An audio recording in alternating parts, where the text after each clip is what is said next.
Hola gente, ¿cómo está? Bienvenidos a mi canal. Yo soy Cris y aquí hablamos sobre desarrollo personal, sobre emprendimiento y cómo mejorar todos los días un poquito más. Y hoy les traigo un tema súper cool, no tan típico, y es cómo manejan los negociadores de rehenes las emociones de la contraparte y cómo te beneficia conocer las emociones de tu contraparte. Así que chicos, vamos a empezar directo con el tema. La técnica de la que voy a hablar se llama técnica de etiquetar y básicamente es una técnica de identificar y hablar sobre las emociones de la otra parte sin dar la sensación que las estás juzgando, con el objetivo de ganarse la confianza y luego dirigir la negociación en la dirección que tú quieres. Bueno, ¿cómo podemos etiquetar o más bien identificar la emoción del otro? Si en una negociación muchas veces ponen algún poker face, si tu contraparte no es novato, ya va a poner a lo mejor una cara un poquito más seria que no puedes leer tan fácil. Tienes que leer, por ejemplo, el lenguaje corporal. Tienes que leer también el vocabulario que usa y sobre todo leer el tono de voz que está usando la contraparte.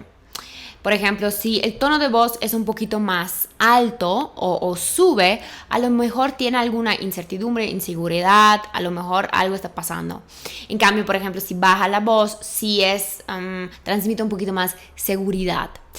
Pero puedes reconocer las emociones a través de preguntas. Tienes que hacer preguntas inocentes. O sea, por eso empiezan a platicar de cosas que super small talk, ¿no?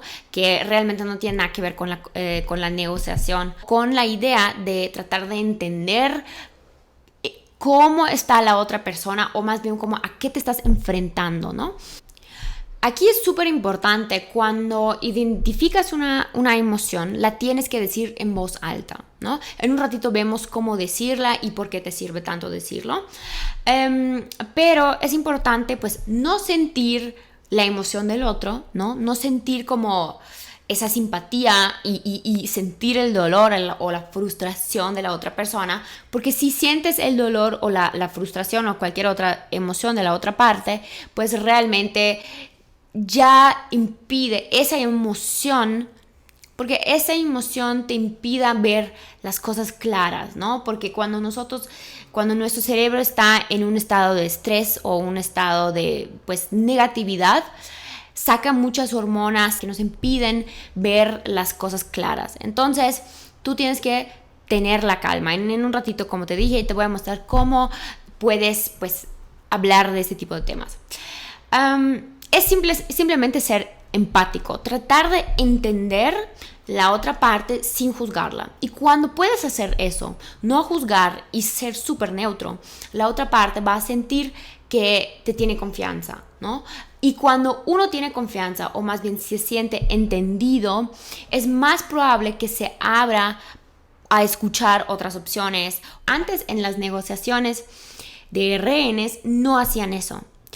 Y lo describe muy bien en el libro Rompan la barrera del no, que platica que antes diferenciaban entre el problema y la persona. Trataban de enfocarse únicamente en el problema, en la parte lógica y dar muchos argumentos, ¿no?, a la contraparte. O sea, si no haces eso te va a pasar tal, ¿no? Como que también amenaza, tratar de hablar a la lógica, hasta que se dieron cuenta, o muchos diferentes psicólogos demostraron que las personas somos irracionales, no racionales, o bueno, más irracionales que racionales. Entonces, no podemos hablarle únicamente a la parte lógica, tenemos que hablarle a la parte emocional. Y a partir de este punto, el FBI ya pues intentó cambiar sus técnicas. Entonces, un buen negociador busca la emoción de la contraparte. Busca esa emoción porque sabe si puede cambiar la emoción, o más bien pues desactivarla, puede cambiar el comportamiento, porque la psicología humana funciona así. Las emociones tienen dos niveles: lo que ves, lo que es el comportamiento, lo obvio, y lo superficial, y la emoción profunda. Y la emoción profunda motiva o activa ese comportamiento.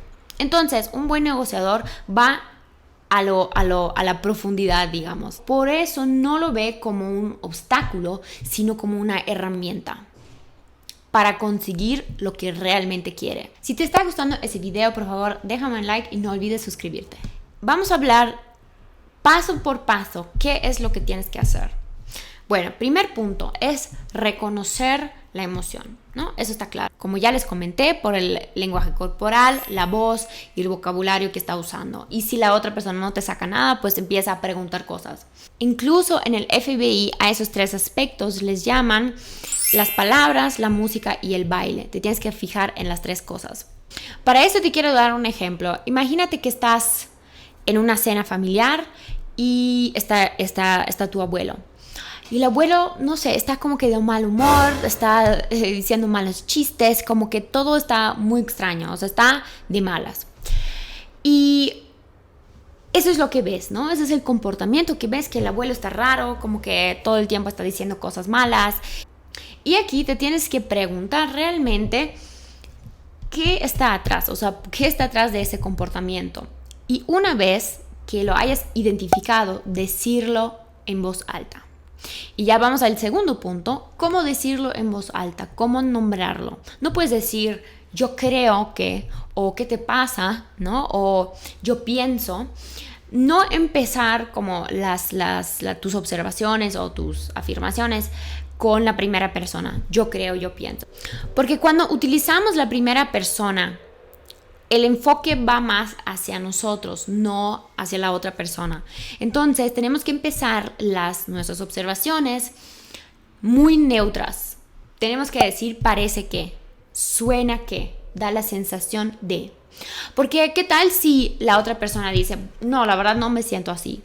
Entonces es muy fácil decir, ups, pues me equivoqué, ¿no? Porque ya no es tu opinión, sino tu observación. Entonces puedes cambiarla muy fácil. Pero si empiezas esto, parece que, en el caso del abuelo, si le dices, abuelo, parece que sientes que no te estamos prestando atención. Parece que no queremos estar contigo o pasar tiempo contigo. Dijiste lo que realmente piensa, ¿no? A lo mejor siente esa tristeza o esa soledad porque su familia ya no lo está visitando o porque cada quien está en sus cosas y ya se olvidaron del abuelo, ¿no? Porque ya está viejito. Y esta tristeza, o esa sensación de estar solo, pues motiva o activa ese comportamiento de estar de malas, ¿no? Es como cualquier otra persona, la verdad. Entonces, a la hora de decir las emociones, sobre todo las emociones negativas, lo que haces es que desactivas las emociones negativas, las debilitas. Entonces, una vez cuando debilitaste esas emociones negativas, tienes que reemplazarlas y poner palabras positivas. Eso se llama neutralizar lo negativo y reforzar lo positivo. En el caso del abuelo, podrías decir, disfrutamos mucho pasar tiempo contigo o disfrutamos mucho estar contigo. Nos encanta escuchar tus historias, nos encanta escuchar lo que tienes que decir y queremos darle valor al tiempo que estamos pasando juntos. Creo que ya ves la diferencia, ¿no? Entre primero pues ya dijiste lo que sientes, luego dijiste algo bueno y como que ya se te olvida la emoción negativa un poquito más, la debilitaste. Y es súper importante para las negociaciones porque todo se calma. De una forma el miedo que tenía, la inseguridad o también las preocupaciones que uno tiene, aunque no lo muestra, se calmaron completamente. Entonces, a partir de acá ya puedes dirigir la persona o más bien como la negociación en la dirección que tú quieres. Y la última regla de esa táctica es el silencio. Una vez que ya dijiste parece que, suena que, etcétera, y reforzaste en lo positivo, tienes que simplemente guardar silencio, porque silencio es súper mega poderoso, sobre todo en esta táctica, porque al final lo que quieres es que la otra persona hable. Y quieres sacar la mayor cantidad de información posible, porque le invitas a la otra persona a hablar. Y sobre todo si tu contraparte, como es un tiburón o negocia como un tiburón, o es una persona importante, digamos, a las personas importantes les gusta sentirse importante. Entonces, si le das la invitación a hablar, le vas a dar exactamente ese deseo que tiene. Entonces, chicos, para hacer un pequeño resumen, tienes que identificar la emoción profunda que activa el comportamiento. ¿Cómo la puedes identificar? Pues haciendo preguntas inocentes, preguntas no con el por qué, no empieces con el por qué, porque el por qué suena un poquito, la otra persona se va a poner a la defensiva, porque no te va a contestar, ¿no? Cosas así.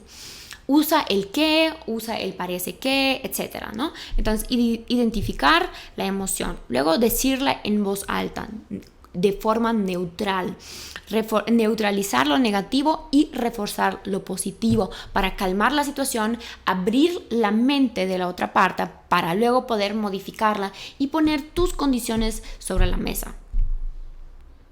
Y luego guardar silencio. Acuérdate, silencio es súper poderoso, sobre todo en negociaciones, porque necesitas sacar la información de la otra parte, necesitas darle su lugar. Entonces, silencio es muy poderoso.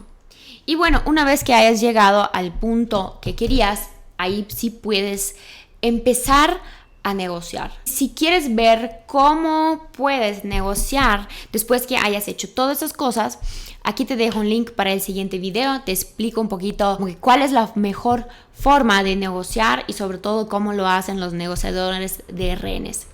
Chicos, muchísimas gracias. Si les haya gustado este video, por favor, déjenme un like, suscríbanse al canal. Cada semana saco un video nuevo y bueno, pónganme algo, me encantaría escuchar su opinión. Muchas gracias, nos vemos. Chao, chao.